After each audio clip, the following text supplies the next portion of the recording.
I'm Nick, and welcome back to HackIt Reptiles. This time we're going to be doing an enclosure build / review. So today we're going to be building the Vivarium electronics or VE-6 snake rack. We're going to be starting some new projects here, hopefully getting into ball python breeding, not to mention adding some new snakes to our collection and raising them up for that project. And this rack is going to be the perfect thing for that setup. Eventually we're going to be getting a second one, the Super 70, and then we'll do another build and review of that one when that comes in. So we'll get this thing set up and you can watch us build it and as we go through it. Here are only 3 right now. There probably would have been more, maybe not. We got only a handful of tubs so far. We're going to be doing a second order to add the rest of the tubs. We only got about 4 tubs in here right now, 2 of the larger ones and 2 of the medium.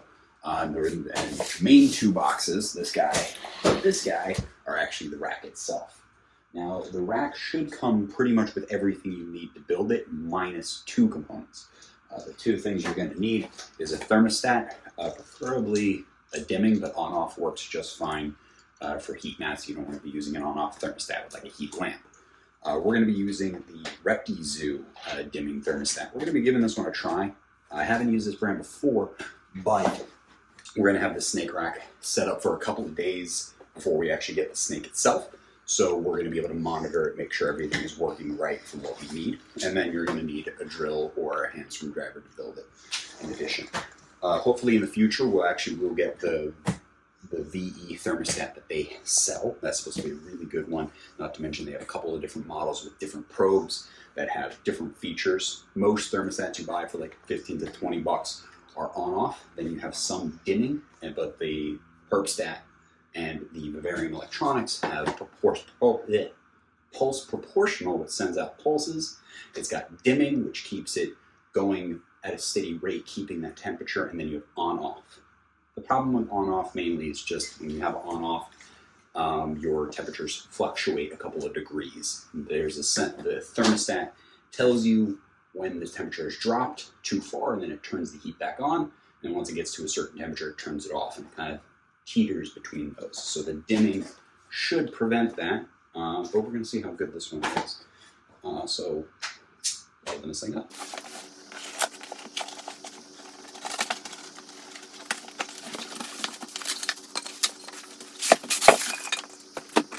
So this is our back panel. And then we've got our right and left sides of the snake rack. So it's not going to be super big. I think it's only 1, 2, 3, 4, 5, 6 shelves. It's not a massive one, but we're not doing a massive project. A little congratulations card in it. So we got that. We're going to need that. And then hopefully the parts to actually build it are in this one.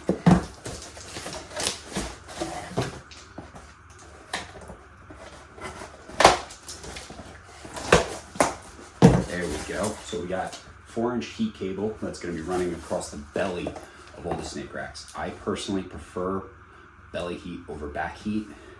Everything about it just makes way more sense to me, especially with heat tape or anything like that, because though they put out heat tape doesn't really radiate. You know, if you had a radiate heat panel, a DP projector or anything like that, those do a really good job at radiating heat and pushing it outward, creating a nice like area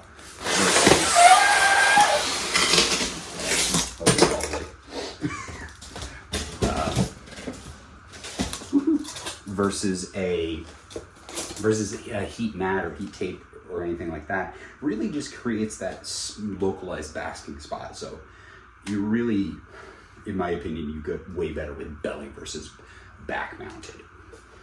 So we've got, this is definitely the top right here. So it's got Vivarium Electronics VE-6 right on top. And then this is actually our top shelf. This one's gonna go right up top, right like, I think like that, if not the other way around. But you know this one's the top because it's got a channel cut out right inside it for your thermostat. That way it's going right underneath your heat mat. That way you get an accurate measurement. You're not trying to fiddle with it. Oh, they actually did it on all of them. Nice. Sick. In previous versions, I had read about They only did it on one, but this one is your bottom piece because there's optional casters that you can get to help in case you gotta move stuff around, or if you want to be actively moving these guys a lot, then having casters can really benefit.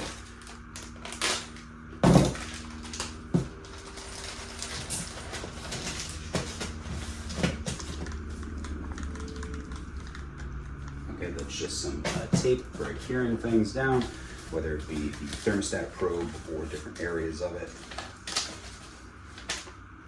Telling you a little basic instruction on the tape.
Something I do like about the design of this guy as I'm building it is how the heat tape is actually set up kind of on it.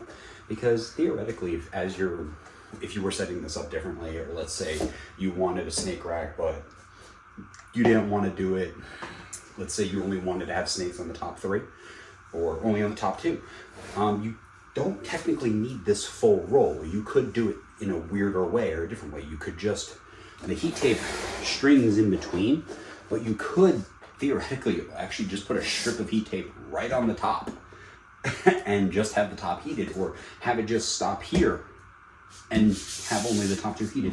You've got spots along the whole back for the thermostat probes to go in and feed in.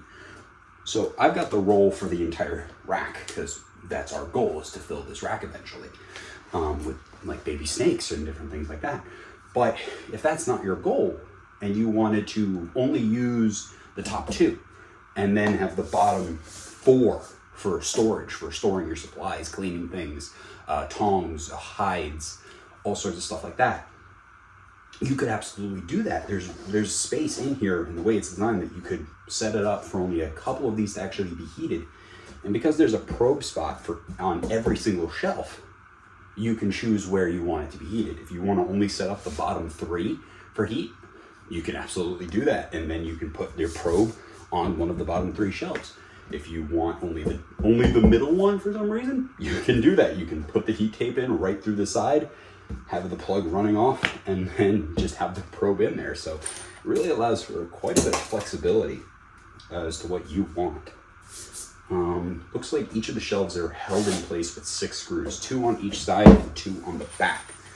It also came with, at first I didn't understand what these were, but it seems like each shelf, maybe not this one, they're locking pins. So they're meant to keep the tubs in place yeah, the bottoms of each shelf have these little holes in them. I'll show you when I flip that around. But that way stops the thing from being, it's secured and locked, and that the snake can't get out. And like, if you have kids walking around, they're not going to be able to just like pull it open. They'll have to pull up the pins. As I mentioned before, each channel has a spot for it. It looks like the probe on this guy's a little bit thick, so I would recommend one with probably a full steel probe. This is definitely going to do the job still, because it's going to be right underneath the heat mat. So we're going to be able to still get a good accurate temperature as to what's going on.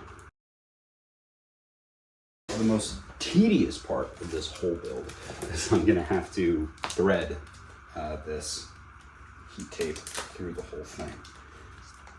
So this is 4-inch belly heat tape. All right. All right, so it says to actually start by feeding it. So each of the shelves not only has the channel cut out, but it actually has a little bit of a, what's the word for it? A little bit of a groove underneath. So it actually secures the heat tape so it can't move around. There's no chance. You don't have to tape it down or anything like that. So we're actually gonna first pull this whole thing through. Or can I just kind of like...